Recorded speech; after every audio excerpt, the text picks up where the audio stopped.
Welcome back to Communication Today. When we last saw you, we went through the evolution of phones and talked about our body's obsession with them. As we begin to explore how the body gets involved with the phone, we came across an even bigger discovery that is worthy of all of our attention. Many of us take for granted what we are able to do with our bodies and how that affects the technology we interact with and produce. What about those who can't communicate with the telephone? Merely because they lack the sense to do so. Maybe they have no fingers, arms, sight, or deaf. Finally, the body as a media has been taken to a whole new level. In the communication circle, there has been a rumor about a new technology that will animate online text into sign language. We traveled all the way to New York to get the facts, and you'll be amazed to see what we found out. Check it out.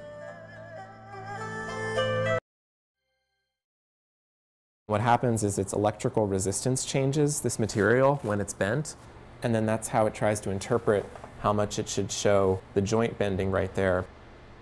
My research is in the area of designing animations of American Sign Language that would have benefits for people who are deaf or hard of hearing and who use American Sign Language to communicate. If you look at educational statistics for people who are deaf graduating high school, the average literacy skill in written English for deaf adults is around the level of a 4th grade child. Many people who grow up deaf do not develop enough skill at reading and writing in English. So part of it has to do with the idea that normally infants will hear their parents using a language around them and they practice and learn those patterns. For a deaf child, they're never going to experience spoken English being used around them in context as an infant, and they're not going to develop that skill in English.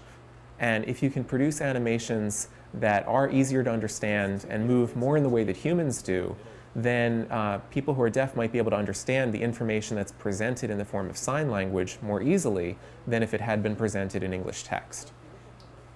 People have been trying to design animation systems for American Sign Language maybe for about 15 years or so. Right now, what you'd have to do to make a really beautiful sign language animation is do the same kind of work that a movie studio would do to make an animated picture, where for a minute of video, you'd have hundreds, well, dozens of hours of time of a human planning all the movements of the character.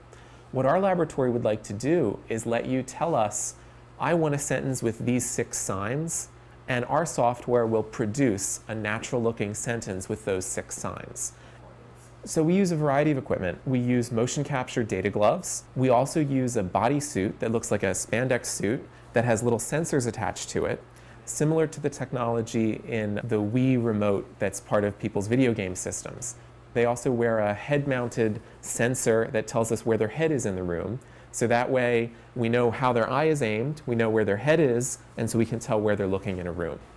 Within the US, our laboratory is the leading site for studying how to produce animations of American Sign Language.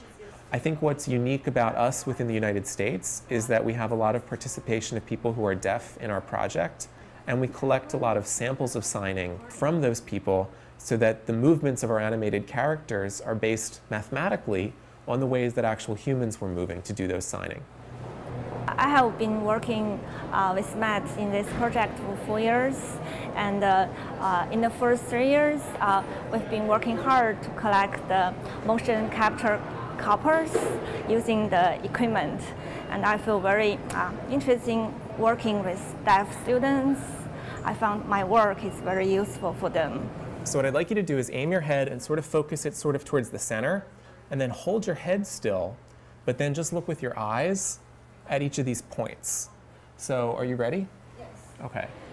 This is my first year. I always like human-computer interaction and using all what I'm learning, hopefully to help people. Number 2. Up to now, I'm working on this stuff and reading on how it is possible to represent facial expressions and what we have to use, what tool we have to use to model them.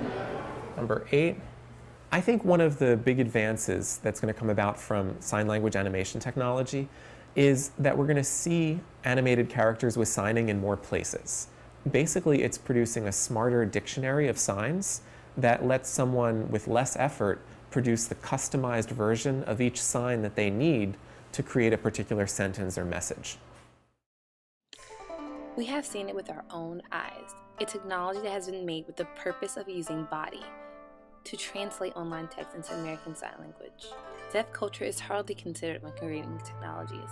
The educational value this body-based technology provides will produce great changes, not immediately, but definitely. Deaf children acquire English vocabulary at 60% of the rate that hearing children do. By the age of 12, the English vocabulary levels of deaf children lag 4 to 5 years behind their hearing peers. With this technology, these gaps will close. Using the body as a technology, as a way of creating an equal education for hearing impaired humans is amazing. In many ways, this is a social injustice. Previous to this invention, what were the resources or technologies available to them? More than 10% of all teachers of the deaf lack the proper certificates and credentials for their positions. In 2006, the ratio between deaf education graduates and deaf students was 1 for every 56. Only 45% of teachers of the deaf are considered well-signed. Deaf students don't even have the educators available to provide the education they need. This technology will be the educator. It will allow online text to be translated to them so they can increase their vocabulary and thus improve their reading skills. 20% of deaf high school graduates possess a reading level at or below the 2nd grade. Imagine the difference this technology will make in a few years. We always highlight the entertaining aspects of communication on this show, but I truly believe this was well worth this segment. It is great to see a technology being used to change the lives of others, not just out of convenience or entertainment, but to truly make a difference educationally. The educational impact this technology has is the best yet. An equal education evolved with the friendly help of the body and technology. What a difference that could really be.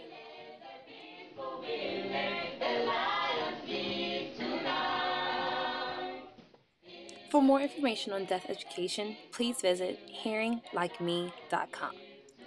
Let's join forces and really support a technological cause that will change the lives of so many. That's all for tonight, ladies and gentlemen. Thanks for watching. See you next time on Communication Tonight.